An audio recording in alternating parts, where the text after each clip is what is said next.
Welcome back. When you do any core shot, you need to oil the rods really well, or tubes. So what I do, since I have one of these cheap griddles, I just put a puddle of worm oil on it and roll the rods back and forth. Then you just go over, place them in the slot. It's easier if you place them in the slot where the bolts are.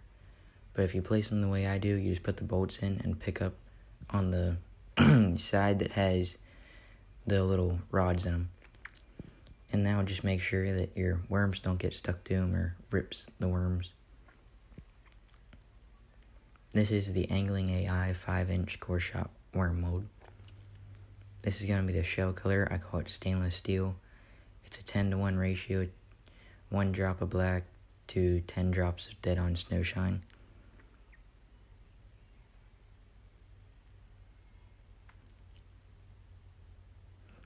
I do use a vacuum pot for my baits. It just keeps most of the bubbles out. Without them, I get lots of bubbles.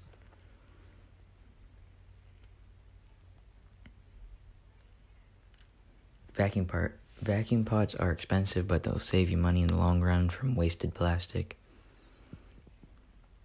You just gotta be careful with these. If you have really bubbly plastic, they can bubble over. So you gotta watch them, and sometimes you'll open it and close it to break down the bubbles. Shaking it sometimes will help. This is a 1.5 gallon, I think. And then with this is a remelt. I tested this yesterday, so it doesn't have many bubbles, but you also make sure that your plastic's warm enough, or else you have to do it twice, because the bubbles won't pop when you release all the pressure. I had to do it twice, because it got too cold. Also, I do these voiceovers because there's too much noise. When I'm airbrushing, the compressor's making noise. And then when I'm using soft plastics, the fan and everything else making noise. Ventilation is needed because the plastic can cause serious damage to your lungs. If you're not in a well-ventilated area, wearing like a painter's mask, I'm not sure what the real name is for them, or even a gas mask,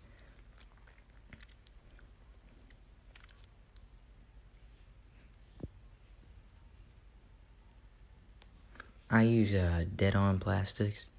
This is the medium swim bait jerkbait blend. So it's not as loose as a worm like the Yamamoto Senkos. They have lots of bend to them. But this just makes a bit of a stiffer worm. And after you vacuum pot it, you do want to stir it a little bit, just especially if it has glitter in it, because the glitter can settle. But just use the tip of the knife.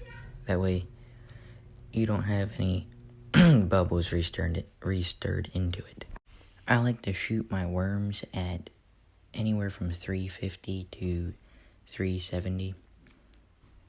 The cores I'll shoot anywhere from 380 to 400. When shooting worms, you want to shoot slow and steady.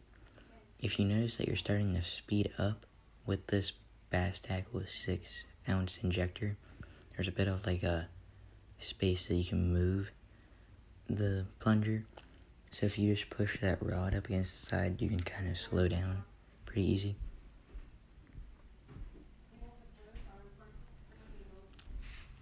And when you see steam come out the mold, that's usually a good sign. All the air has left the mold and you filled it in right. Now, if your molds are cold, put them on the griddle and just set your griddle to warm. Or if you have a hot plate, just set it to low. Because when they're cold, they're going to dent and get air pockets easier.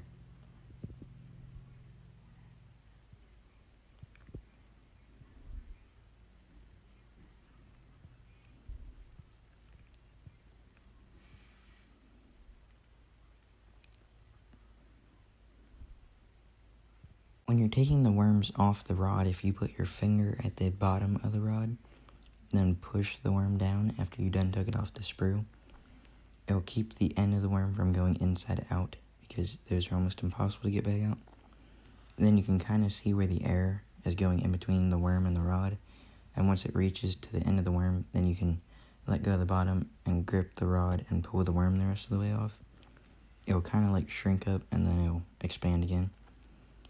This is just, you need to OPEG your yellow. It was yellow chrome from Loreworks with some dead on, tiny dead on AU 79, I think is what they call this color. Yeah, AU 79.008. Hex flake. I just put a very little bit in that just to give it a bit of a sparkle. These are the finished worms at a distance and dark. The worms with the core shot will actually turn almost a green color. I had one shell come out wrong. I had to do the shells twice because the first time I forgot to heat the mold and they just had air pockets and dents in them. And then one shell, there was a little piece of flash at the end of the worm and it covered up the vent right there. And the core wasn't able to fill in the whole way. So I just put that one in the scrap pile. But yeah, if you want to buy these from anywhere, just email me at my email. I'll put it in the description. And next soft plastics video will be frog eggs in the Bass Tackle 50 cavity salmon egg mold.